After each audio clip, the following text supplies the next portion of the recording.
falar conosco. Então que use a tua serva, Pai, porque aqui estamos nós todos para ouvir a tua voz, meu Pai, e que nos venha dar esta porção para que podemos dividir com muitos que estão precisando. Então nos enche, Senhor, nesta noite para nos levar ao amanhã. Que Deus o abençoe. Logo o Senhor Jesus com as palmas bem fortes. Receba a serva do Senhor. Meus irmãos, a paz do Senhor Jesus. Glória a Deus por este dia, glória a Deus pela sua vida e glória a Deus por este culto, amém? Eu quero agradecer ao convite nessa noite pelo pastor Valdeci, os pastores, uma honra sempre estar aqui, declarar que estou debaixo da bênção do meu pastor. E sem mais delongas, a hora já nos espera. Eu quero que você abra comigo o livro de Lucas, seu capítulo 10. Nós vamos ler aqui 2 textos, amém? E primeiro é em Lucas, depois a gente vai ler alguns versículos rapidamente em Timóteo. Então já se preparem para fazer essa transição. Lucas, seu capítulo 10, a partir do seu verso 30, amém?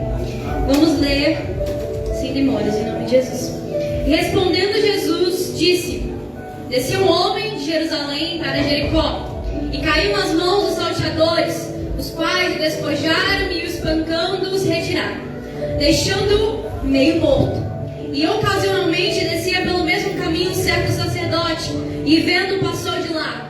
E de igual modo também um levita, chegando àquele lugar, vendo passou de lá.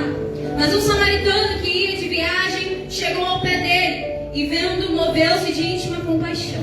E aproximando-lhe, atou-lhe as feridas, deitou-lhes azeite e vinho, e pondo sobre a sua cavalgadura, levou para a estalagem e cuidou dele. E partindo ao outro dia, tirou 2 dinheiros e deu ao hospedeiro e disse-lhe: cuida dele, e tudo que mais gastares, eu te pagarei quando voltar. Amém? Agora, 1 Timóteo, seu capítulo 6, a partir do seu verso 3, que vai dizer o seguinte: se alguém ensina alguma outra doutrina, e se não conforma com as sãs palavras do Senhor Jesus Cristo, e com a doutrina que é segundo a piedade, preste muito bem atenção nisso, é soberbo e nada sabe. Pulando para o verso 5, a parte B: cuidando que a piedade seja causa de ganho, apartai-te de taus. Mas é grande ganho a piedade com contentamento, porque nada trouxemos para este mundo, e manifesto é que nada devemos levar dele. Amém, meus irmãos? Esses 2 textos parecem um pouco desconexos, né? Parece não fazer muito sentido, mas a gente vai caminhando aqui e o Espírito Santo vai nos fazer entender o que Ele quer ministrar ao meu e ao teu coração nessa noite. Amém? Então, eu quero começar culto de missão, né?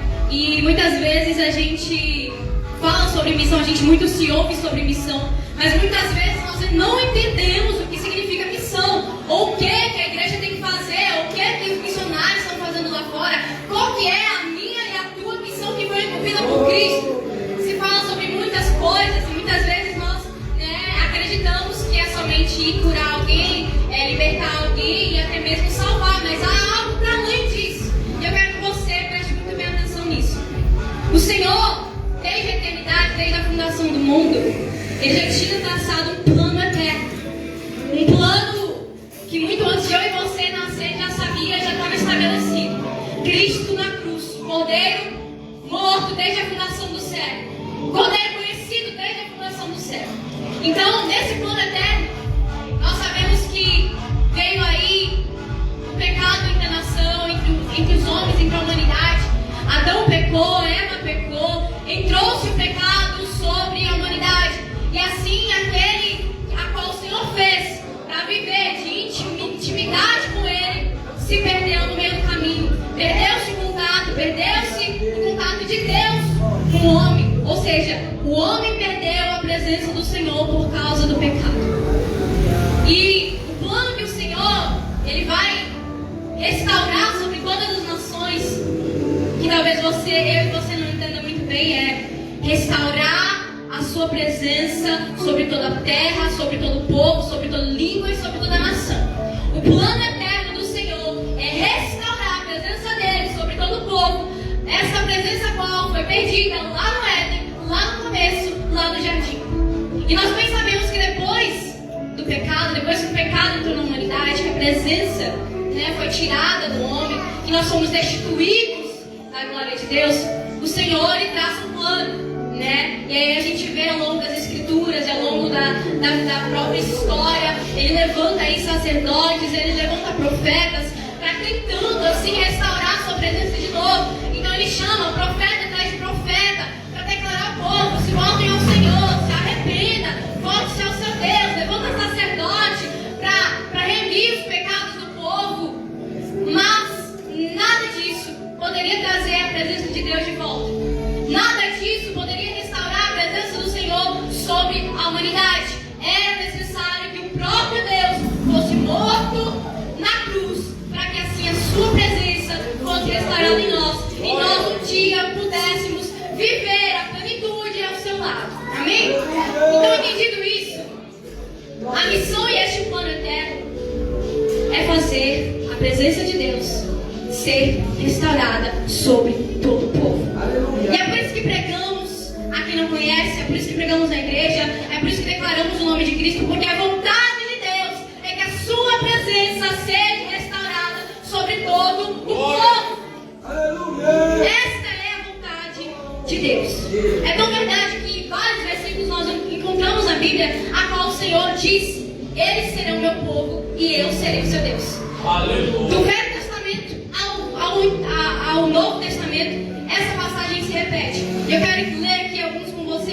Hebreus 8:10 vai dizer: porque este é um conselho que depois daqueles dias farei com que a casa de Israel, diz o Senhor, porei as minhas leis no seu entendimento e em seu coração as escreverei. E eu lhes serei por Deus e eles serão o meu povo. 2 Coríntios 6, seu capítulo 16. E que consenso tem o templo de Deus com os ídolos? Porque vós sois o templo de Deus vivente. Como Deus disse: neles habitarei, e entre eles andarei, e eu serei o seu Deus, e eles serão o meu povo. Apocalipse 21, verso 3. E eu vi uma grande voz do céu que dizia: eis aqui o tabernáculo de Deus com os homens, pois com eles habitará. Eles serão o seu povo, e o mesmo Deus estará com eles, e será o seu Deus. Do Velho Testamento ao Novo Testamento, o Senhor levanta pessoas, profetas. As promessas acerca de Israel era sempre essa: que o Senhor constituiria para si um povo santo, que Israel, o povo escolhido, seria para ele o seu povo, e ele seria o seu Deus. Do Velho Testamento ao Novo Testamento, o Senhor declarando essas palavras. Paulo aqui trazendo à memória as escrituras do que já estava escrito: o Senhor será o nosso Deus, nós seremos o seu povo. Esta é a vontade do Senhor. Por isso que pregamos, por isso que anunciamos, e por isso que nós devemos continuar até que o Senhor venha, declarando essa palavra para restaurar a presença do Senhor novamente sobre todo o povo. Então, meus irmãos, entendido isso, entendido a primazia, por que pregamos, por que anunciamos Cristo, é porque para além de curar, para além de salvar e para além de te dar uma vida boa aqui nessa terra, o Senhor quer te ter como povo para Ele. O Senhor quer te ter como filho. O Senhor quer restituir a presença dEle na minha e na tua vida. E esta promessa não se limita aqui na terra. Esta promessa é para o céu. Reconstituir e restaurar o que foi perdido lá no Éden. A presença plena que o Senhor tinha com Deus, que o Senhor tinha com Adão. Lá na eternidade, viveremos isso para sempre. Então, este plano eterno, ele vai para muito além da minha e da tua vida individual. Este plano eterno, este plano de salvação, como já foi declarado aqui, ele não é só para você, indivíduo, só para mim, indivíduo, mas para um grupo, um povo, a igreja do Senhor. Este plano não se limita à minha e à tua vida apenas, mas este plano é muito maior.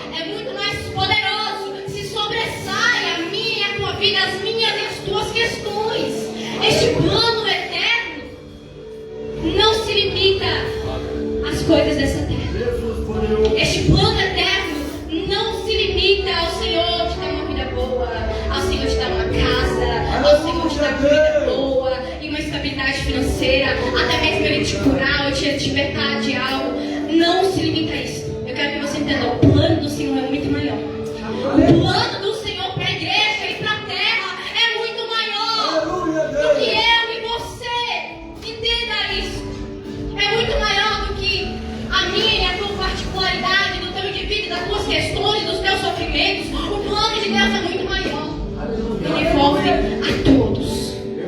Então agora, nós nos deparamos com essa passagem, uma parábola muito conhecida do samaritano. Talvez você já tenha lido essa passagem várias vezes e não entendeu muito bem ela. E essa passagem o Senhor Jesus está declarando basicamente o que aconteceu no início da criação e o que vai acontecer no final. Talvez você nunca prestou muito bem atenção nisso, mas eu quero que você preste agora e você vai entender. Essa passagem está declarando aqui que um homem descia de Jerusalém para Jericó. Jerusalém na Bíblia ela é referenciada sempre como a cidade santa, né? Ela é reverenciada e ela é sempre entendida como estilo de santidade. É tanto que a própria cidade santa que viveremos quando o Senhor Jesus Cristo vier se chama Nova Jerusalém. Então esse Jerusalém aqui está representando o céu. Jericó está representando aqui uma cidade caída, está representando aqui o pecado. É tão verdade isso que nós vemos lá em Josué, capítulo 6, quando o povo do Senhor, através da vida de Josué, vai ali atacar a cidade de Jericó e destruir. Ela é destruída. Ela não só é destruída, como ela é amaldiçoada, dizendo lá que a custa do filho mais velho, quem reconstruísse aquela cidade perderia seu filho mais velho, e sobre as portas instituídas perderia o seu filho mais novo. Ou seja, quem reconstruísse aquela cidade era tão pecaminosa, era tão idólatra, que o Senhor destruiu e falou: quem reconstruir ela vai perder o seu filho mais novo e o seu filho mais velho. Isso acontece lá em 1 Reis 16, o seu verso 34. Lá no tempo do rei Acabe. E Esdras reconstruiu a Jericó. E ele perdeu, assim como a palavra estava dizendo, seu filho mais velho e o seu filho mais novo. Então aqui Jerusalém é a cidade santa, representa o céu. Jericó, a cidade destruída, pecaminosa, representando o pecado. Então desceu o homem do céu para uma cidade pecaminosa. Descia de lá o homem de Jerusalém até a terra pecaminosa. E o que aconteceu com esse homem no meio do caminho? Foi espanqueado, foi salteado, despojaram e ele ficou meio morto. Quem é esse homem meio morto? Eu e você. O homem, nós criados lá no coração de Deus, pelo Espírito de Deus no céu, veio para a terra e fomos destituídos da glória de Deus e ficamos como meio morto, vivo no corpo, mas morto no Espírito.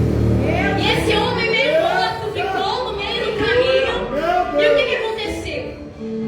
Veio primeiro o sacerdote. Veio o sacerdote, passou por ele, o que aconteceu? Nada.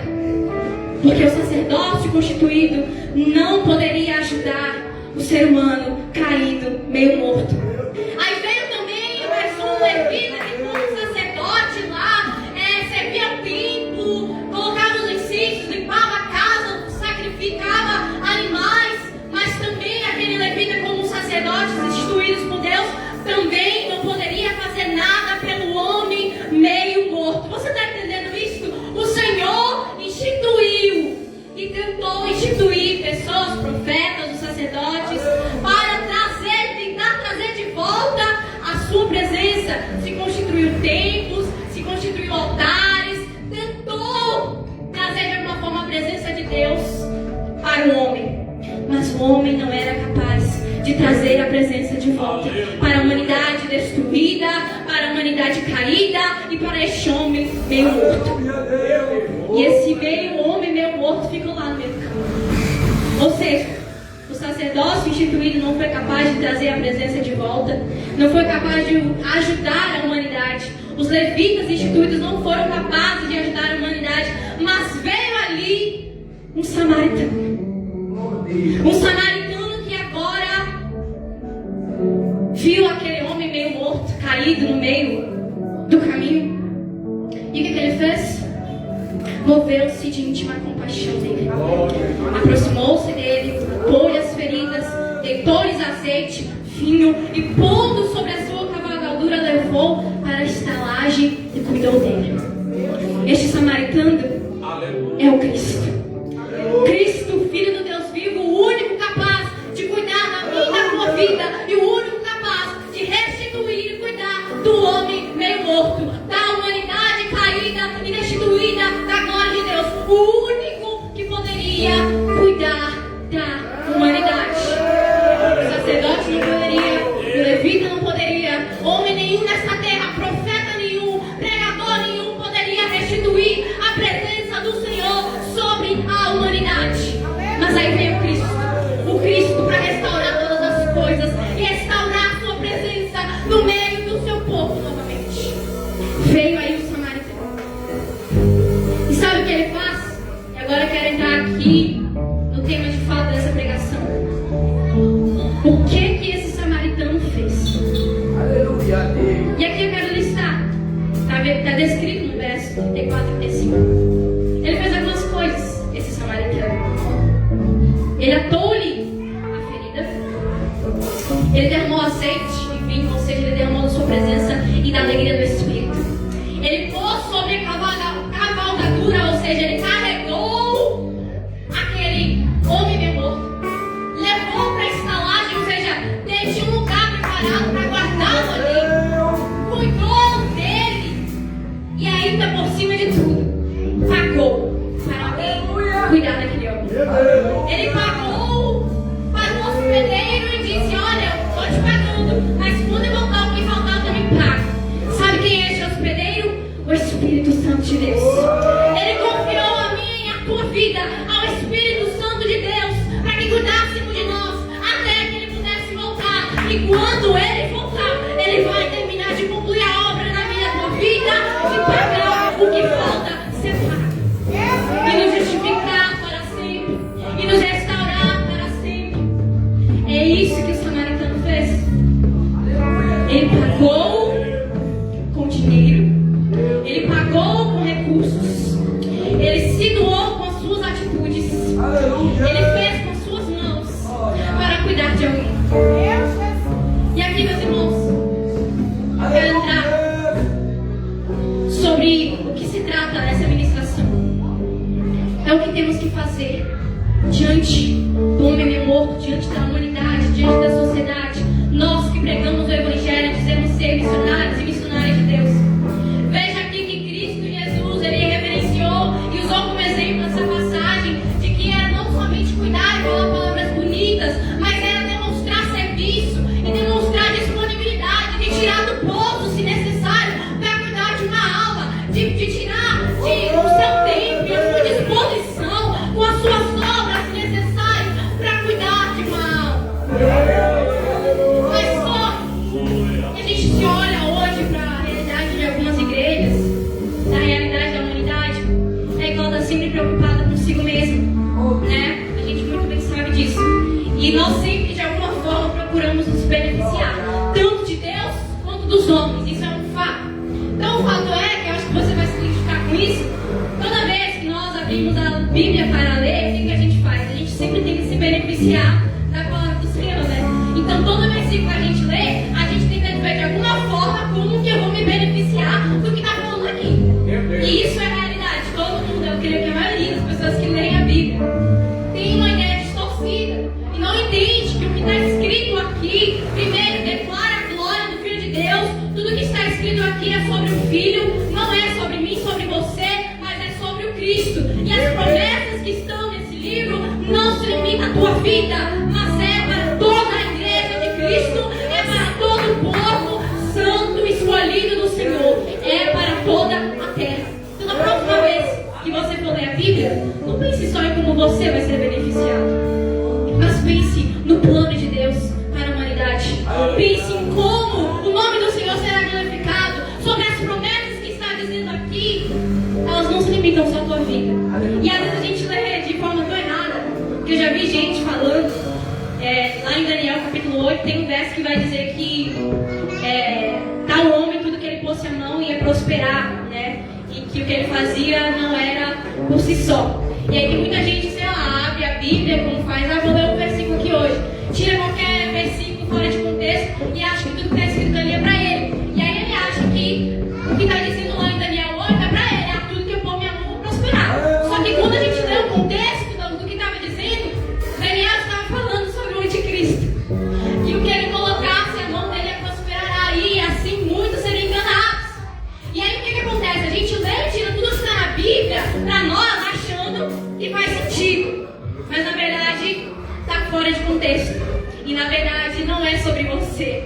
É sobre um povo, é sobre uma nação, é sobre o Cristo. Então, deixando esse ponto um pouco de lado, a gente sempre busca nos beneficiarmos, tanto de Deus quanto dos homens, né?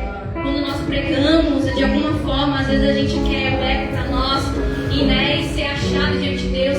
Ah, Senhor, eu vou pregar a Tua palavra porque o Senhor vai me honrar, porque o Senhor vai me levar a tantos lugares. Eu vou pregar a Tua palavra para a Tua vontade ser cumprida na minha vida e no meu ministério, e na minha casa e na minha família. Quando nós louvamos, às vezes, o coração do homem se exalta e acha que é por ele, que vão olhar para que a nota que ele acertou, que errou. Sempre a gente volta para nós mesmos. E isso está errado. De alguma forma, o homem sempre tenta se beneficiar de Deus e dos homens.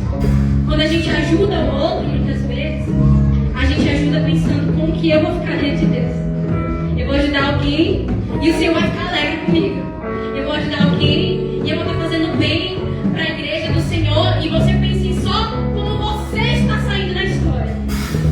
Essa é a realidade do ser humano. O egoísmo e a individualidade que está dentro da gente. A gente sempre tenta de alguma forma tirar um benefício. Seja da igreja, seja do pastor, da nave, do homem que está fora. Mas Cristo veio para acabar com todo esse ideal. E eu quero declarar aqui nessa noite algo muito que talvez você se choque, mas eu vou declarar: não há lucro na obra missionária e no Evangelho de Deus. Repito, não há lucro na obra missionária e no Evangelho de Deus, senão para o reino dos céus. E o que eu quero dizer com isso? Né? Eu quero que você entenda: lucro é diferente de bênçãos, tá? Lucro é diferente de bênçãos. E nós podemos viver sim as bênçãos de Deus. A Bíblia está cheia e repleta de versículos falando sobre a bênção do Senhor. Deuteronômio 28, quase o seu capítulo inteiro, falando sobre todas as bênçãos que te seguirá se você obedecer o mandamento do Senhor. Mas lucro é diferente de bênção. E na obra missionária, no Evangelho de Deus, não há lucro para nós, a não ser para o reino de Deus. Quando a gente lê o significado de lucro, vai dizer: lucro é o saldo financeiro positivo, obtido quando as receitas superam as despesas e os custos. Ou seja, no geral, é o dinheiro que sobra quando você fez uma produção, né? O lucro também está associado àquilo que se pode conseguir tirar de alguém: vantagem, privilégio, proveito, vantagens ou interesses que se tiram de uma operação qualquer. Ou seja, o lucro é o que sobra. O lucro é quando você faz uma coisa e ali você tirou algo para você. No Evangelho de Cristo não é isso. Você não vai fazer algo esperando que sobre algo para você. Você não vai trabalhar na obra missionária buscando ter algo que sobre ali no seu bolso, na sua vida ou no seu dia a dia. Na obra missionária, no Evangelho de Deus, não há lucro. E se há lucro, nós somos usurpadores da fé, usando de piedade como causa de ganho. E é aí que eu entro no texto que nós lemos, 1 Timóteo capítulo 6. Paulo vai começar a declarar: olha, se alguém ensina alguma doutrina sã, outra coisa, que não seja doutrina que é segundo a piedade, ou seja, segundo a compaixão, segundo a misericórdia, é soberbo e nada sabe. E aí ele vai dizer no verso 5 que nós lemos: cuidando que a piedade, ou seja, cuidando que a compaixão seja causa de ganho. E quantos estão fazendo do Evangelho de Cristo e da causa da piedade a causa de ganho para si? Ganho, e eu digo aqui, não só ganho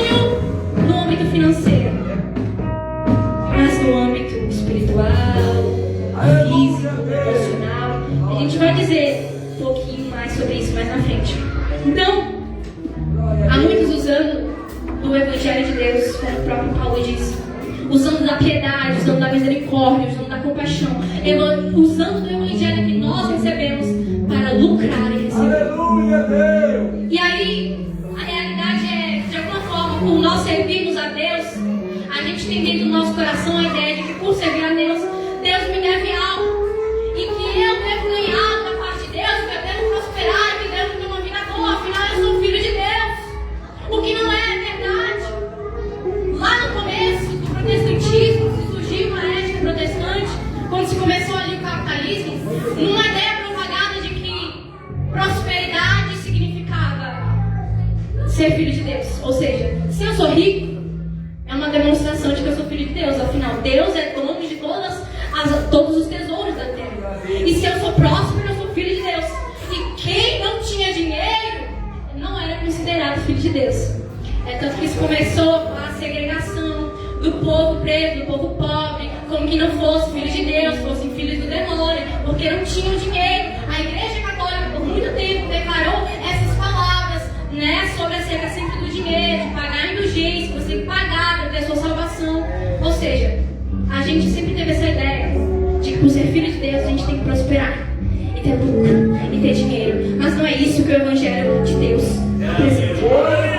E agora eu quero perguntar para você: como concluir o plano de restauração da presença de Deus sobre a humanidade se nós vivemos buscando os nossos próprios ganhos e lucros?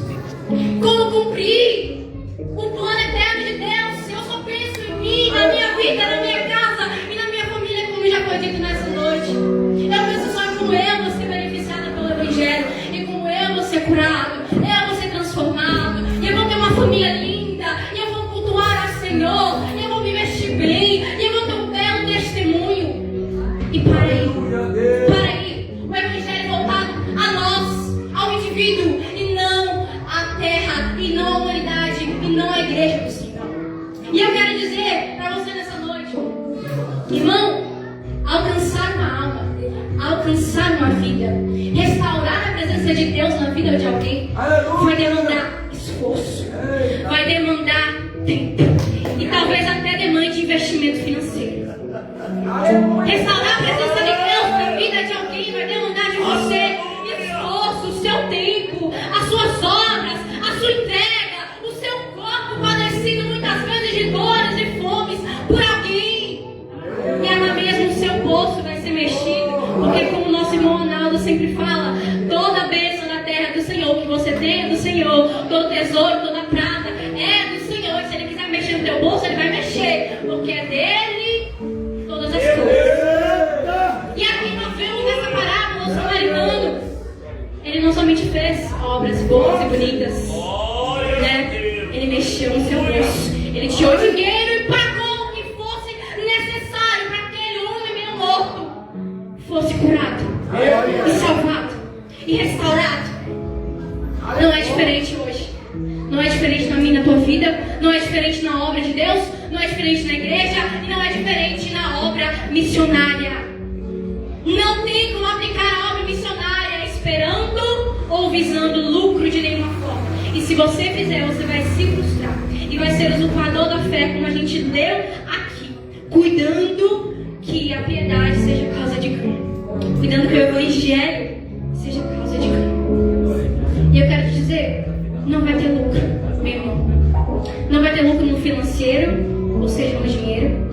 Também eu quero te dizer que não vai ter um lucro emocional, como muitos têm, né? De ter um status de piedade. Então, na cabeça dele, ele é uma pessoa boa, né? No emocional dele, fazer a obra de Deus o conforta, né? Faz sentir que ele é uma pessoa boa, que ele é de Deus, né? Fazer a obra de Deus faz sentir ele sendo aprovado diante de Deus, aprovado para os homens. Mas eu vou te dizer, não vai acontecer isso. Não busque conforto e lucro emocional para que você se sinta bem fazendo a obra do Senhor, mas faça porque essa é a vontade de Deus. Não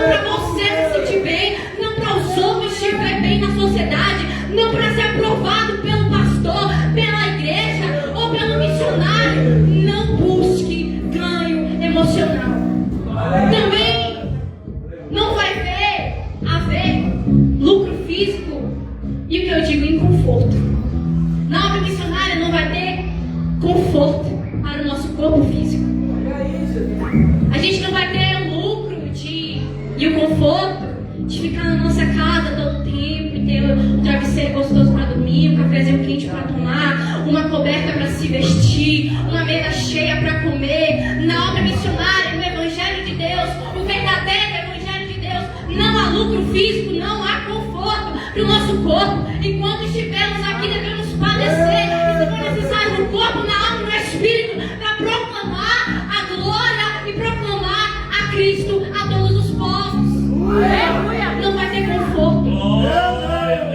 O conforto, sabe, de todo mês você comprar tantas roupas, tantos sapatos, toda semana chegar alguma coisa na sua casa, né? Não vai ter o conforto físico de ter sempre uma roupa bonita, um sapato bom, que você sair aí todo mês para comer uma comida boa. E eu quero que você entenda, não é pecado fazer isso, mas na obra de Deus e o missionário não vai ter isso na sua vida com realidade a todo tempo. Vai ter momentos sim de descanso, vai ter momentos sim que o Senhor vai nos abençoar, mas na obra de Deus e no campo missionário, o conforto físico do nosso corpo vai ser também comprometido. Aleluia! E também no âmbito espiritual, há muitos buscando lucro quando eles tentam de alguma forma barganhar a salvação. Ou seja, eu vou pregar, eu vou ministrar, eu vou fazer a obra de Deus para que eu seja salvo. E muitos têm esse pensamento: eu vou fazer a obra de Deus para que eu vá para o céu, eu vou ser uma pessoa boa, eu vou ter boas obras para ir para o céu. Mas meu irmão, nós bem sabemos lá em Mateus 24, o Senhor vai ser muito claro. Tantos chegam diante do Senhor, mas Senhor, eu preguei, mas Senhor, eu curei, eu salvei, eu fiz tanto por o Senhor. E Ele vai dizer: não te conheço, aparta de mim. Aleluia! Então eu quero dizer, fazer a obra missionária, fazer para o Senhor, não vai te garantir salvação também. Então você também não vai ter lucro no âmbito espiritual. Você não vai ganhar salvação ou lugar preferido do céu porque você fez a vontade de Deus. Ou seja, não há lucro na obra missionária, não há lucro no âmbito emocional, não há lucro no âmbito físico, nem no espiritual. O lucro que nós teremos vai ser almas para o reino de Deus. E nada mais. Aleluia! Tanto é verdade que Paulo lindamente vai dizer: olha, eu tenho por perda todas as coisas pela excelência do conhecimento de Deus. Quando nós entendemos a Deus e conhecemos os seus pensamentos e os seus desejos, quando nós conhecemos o coração de Deus, quando a gente tem essa excelência de conhecimento, a gente tem todas as coisas por perda, porque nada vale, nada prende o nosso coração, nada chanta e nada cria o nosso coração, a não ser a vontade de Deus feita e completada e realizada na terra. A gente não tem prazer nessa terra, a gente não tem prazer nas coisas dessa vida. O missionário, ele não vai ter o prazer da sua vida nas coisas dessa terra. E ele vai se encontrar desprovido de todas essas coisas. Ele vai se encontrar desprovido muitas vezes do financeiro, no meio de lugares desprovidos do financeiro. O missionário muitas vezes vai se encontrar desprovido de um conforto emocional e de não ter ninguém ao lado para chorar. Muitas vezes o missionário vai se encontrar no âmbito físico, desamparado e desconfortado, tendo que dormir no chão, ou tendo que dormir na pedra, ou tendo que comer tatu, ou carne de macaco, se for necessário. Ele vai se encontrar desprovido do conforto físico. Muitas vezes a sua mente, o seu espírito abalado por dardos, por células inflamatórias do inimigo, desprovido de muitas coisas. Essa é a realidade missionária. E aí eu lembro de Paulo, o grande missionário, como já foi declarado aqui, em várias igrejas declarando de todas as formas que ele não queria ser peso para ninguém. Ele não queria ter que cobrar para a igreja. Ele não queria ter que ser um peso para a igreja. Ele não queria, como muitos hoje estão aí por aí, como o nosso pastor também já falou, cobrando para ministrar. Ele não queria ser um peso para a igreja. Ele não queria cobrar para louvar, para falar de Deus. Ele não queria cobrar para curar alguém, para orar por alguém.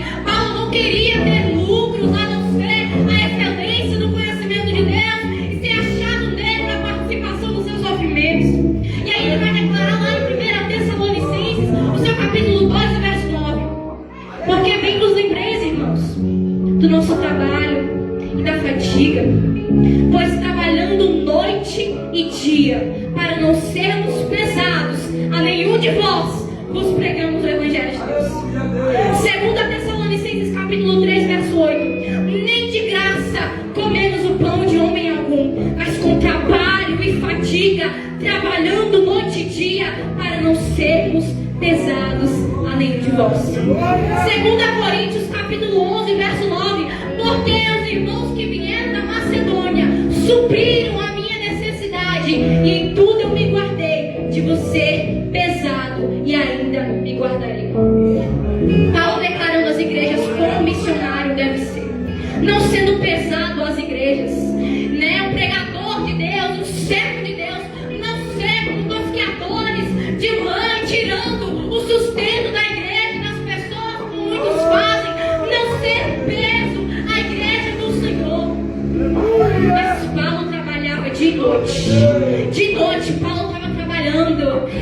Sabe o que ele fazia? Ele vendia tendas para se sustentar. Ele arrumava algum jeito, mas ele não era peso para a igreja. Ele buscava a trabalhar e se dedicar. Sabe para quê? Não para encher o seu bolso. Não. Ele não trabalhava para ter um salário curto. Ele trabalhava para que todo lucro que ele tivesse fosse para ajudar a vida de alguém, fosse para proclamar o Evangelho de Deus. Todo o trabalho, todo o esforço que Paulo tinha, trabalhando de noite, era para não ser pesado à igreja de Deus e para proclamar a Cristo. Será que eu e você tem essa coragem de trabalhar e todo lucro que eu tiver ser só para eu proclamar o nome de Cristo? Todo lucro que eu tiver não vai ser para mim, não vai ser para ter uma casa, não vai ser para ter um carro, não vai ser para mim ter os meus luxos e luxuar nessa vida e ter uma vida boa. Não. Todo lucro que eu tiver e todo lucro que você receber, ser completamente para você viver a obra de Deus, aonde quer que Ele te quiser levar, aonde Ele te mandar, você vai estar lá, sendo guiado pelo Espírito, provido pelo Espírito de Deus, sustentado pelo Espírito de Deus, sustentado pela obra da cruz e sustentado pela mão do Senhor. Será que eu e você que declaramos querer pregar e viver o Evangelho tem essa coragem? Eu quero que você pense muito bem. A gente proclama e professa uma fé que a gente não vive no nosso dia a dia. A gente proclama e confessa ao Cristo que se vê para se dispor de si mesmo em toda a glória e humilhação e despojo que Ele teve para viver em prol da vida do outro. Nós proclamamos esse Cristo, mas vivemos para nós mesmos, vivemos para os nossos próprios interesses. E aí a igreja se encontra neste lugar, infelizmente. A gente se preocupa na igreja, no templo de 4 paredes, e não no templo, pessoas, onde Deus quer restaurar a presença. Deus não está preocupado com a presença dele aqui nesse altar, e nessa igreja, e nas 4 paredes. Deus está preocupado com a sua presença restaurada no povo de Deus. Ele não está preocupado com a presença que envolve aqui no altar, não. Ele não está preocupado, interessado no pula-pula, no falar de línguas e na presença que desce na igreja. Enquanto lá os templos, o corpo, as almas que precisam da presença não tem. Ele não está preocupado em fazer o templo de 4 paredes desse fogo e glória, não. Ele está preocupado com as almas lá fora que precisam ser preenchidas pela presença de Deus. Mas como fazer isso se buscamos só os nossos próprios interesses e os nossos próprios lucros e as nossas próprias vontades feitas e realizadas e os nossos sonhos, as nossas orações são por nós, pela nossa casa e a nossa família. Ai, no meu ministério, Jesus, exalta o meu ministério, exalta a minha vida, honra a minha casa, honra a minha igreja, e não se clama mais, Senhor,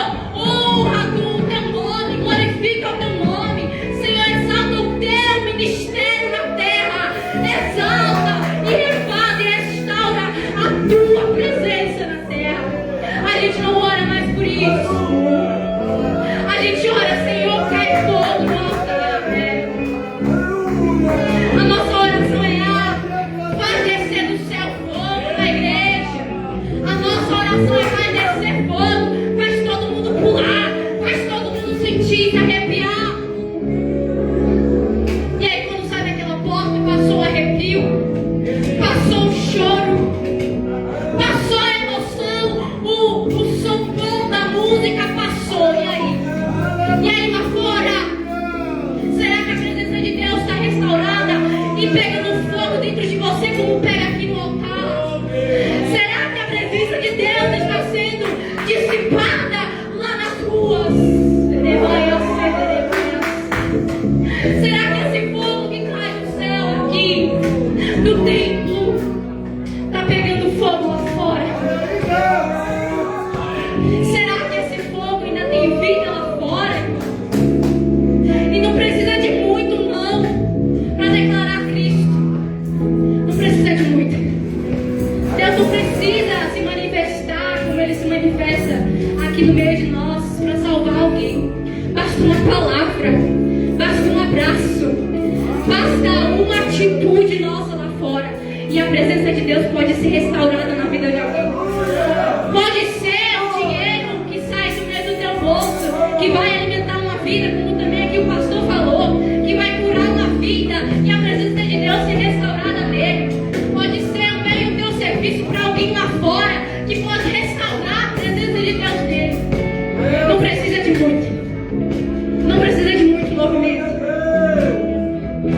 Precisa de alguém disposto a largar todas as coisas para não viver mais para si. E eu e você que declara querer ser missionário de Deus, será que a gente está disposto a deixar tudo que temos e somos para viver por esta causa? A despir-nos de nós mesmos e do nosso interesse e do nosso ganho, e talvez de uma família linda que Deus quer nos dar, e nos despir deste sonho de ter um carro, se despir deste sonho de ter uma casa linda, e começar a sonhar em como proclamar a palavra de Deus a todo o povo, tribo, língua e nação, a como ter o recurso necessário para se deslocar e se locomover a todos os povos, línguas, tribos e nações, a declarar o nome de Deus. Será, irmão? Não há lucro. Não vai ter lucro para mim, para você, a não ser lucro para o reino de Deus. E agora, para finalizar, a hora já é avançada. Jesus agora, lá em Lucas 14, um pouco mais para frente, depois desse que a gente leu, ele vai se deparar com a multidão. E ele vai começar a dizer sobre o seu evangelho, o que era necessário para segui-lo e servi-lo. E aí ele vai começar a dizer, olha, se alguém vier a mim, não se aborrecer o seu pai, a sua mãe, sua mulher, filhos, irmãos, irmãs, e não aborrecer também a sua própria vida, não pode ser o meu discípulo. E qualquer que não levar a sua cruz, não vier após mim, não pode ser meu discípulo. E aí nesse contexto ele vai começar a dizer e falar a parábola de um homem que quis construir uma torre, um edifício. E aí ele vai dizer que aquele homem não calculou muito bem o que ele precisava. Aquele homem não calculou muito bem o que era necessário para construir esse edifício. Acabou o recurso e o que aconteceu? Foi envergonhado. Mas sabe por que Deus estava falando? Jesus estava falando essa parábola? Para calcular. Calcula se servir este evangelho vale a pena para você. Calcula bem e veja se você vai ter a condição necessária para ir até o fim. Calcula bem se esse evangelho serve para você. Porque esse evangelho não vai te trazer lucros e ganhos e benefícios nessa terra, mas somente no céu. Aí Cristo convida a você agora, nessa noite. Calcula bem os teus pensamentos, as tuas palavras,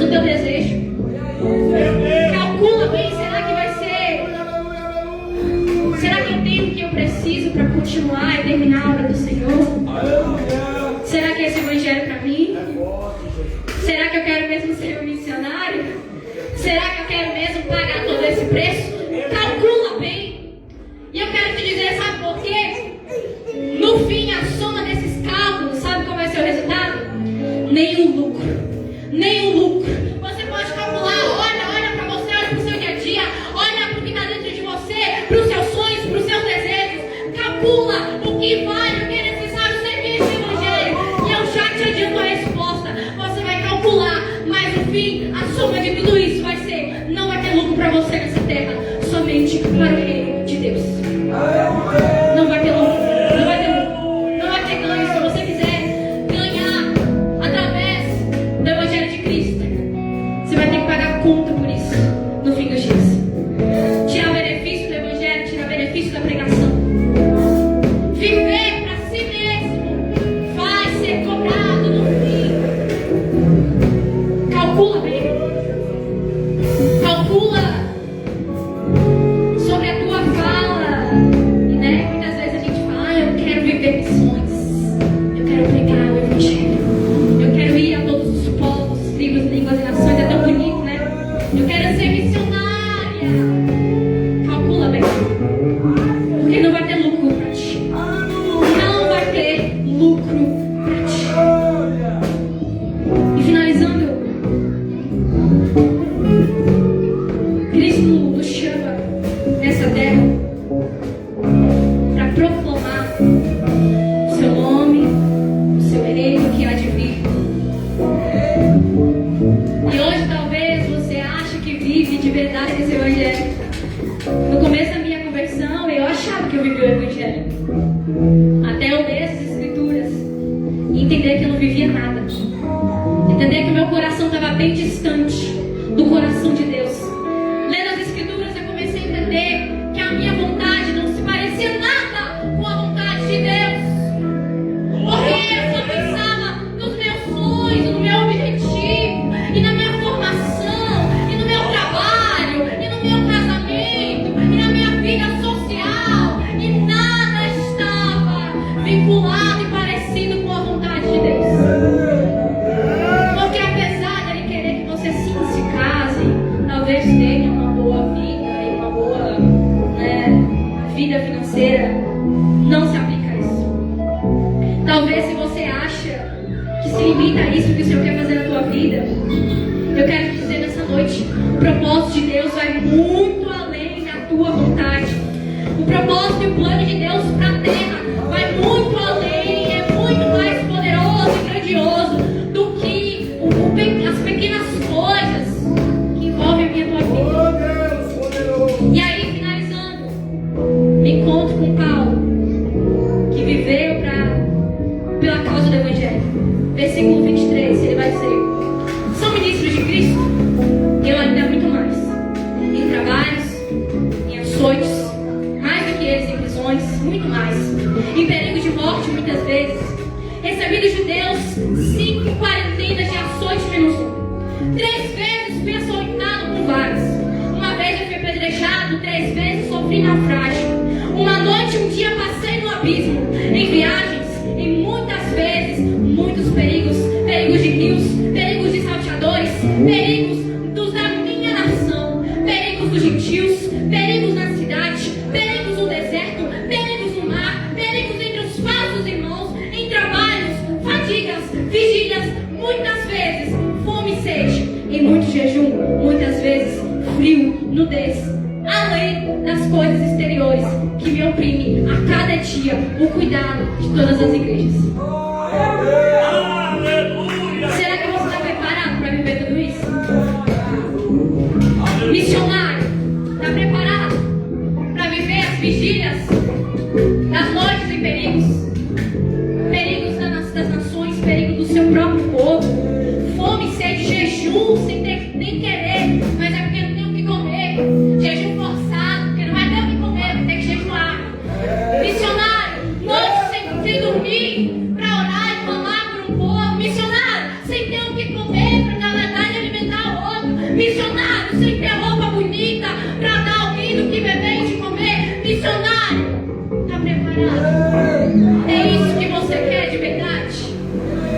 calcula e faz as contas. Vale a pena para você? Vale a pena, será? Independente da tua resposta, essa é a vontade de Deus para mim, para a tua vida. Se a gente não quiser, sinto muito, ainda é a vontade de Deus. Então a gente declara: eu quero viver a vontade de Deus. Será? Será que você quer viver a vontade de Deus? Porque é essa: que a sua presença seja restaurada a todo o povo. E para isso vai ser necessário, talvez, açoites, fomes, vigílias, jejuns. Vai ter que passar por tudo isso. Se é isso que você quer, que você seja guiado pelo Espírito de Deus. Se é isso que você quer viver, e em nome de Jesus, que sim, seja isso. Seja isso, porque não é uma escolha, é um mandamento. Já foi falado aqui: ide, você não tem escolha. Se escolher viver o Evangelho de Cristo, você não tem escolha. Vai ser necessário padecer o seu corpo, alma e espírito para pregar o nome de Cristo a todo o povo. E se assim for, em nome de Jesus, será este desejo ardido no teu coração, para que nós venhamos incendiar o nosso povo, nossa língua, nossa tribo, nossa nação e as demais nações. E assim unir a tua vontade seja a vontade, o desejo de Deus, restaurando a sua presença sobre todo o povo até que ele venha. E no fim nós declararemos: tu és o nosso Deus, nós somos o teu povo. Se é esse o desejo do teu coração, se é esse o desejo do teu coração, se prepare, porque nessa terra não viveremos para nós, mas somente para que a vontade de Cristo seja feita sobre a terra. Amém, meus irmãos? Não há lucro, não vai haver lucro.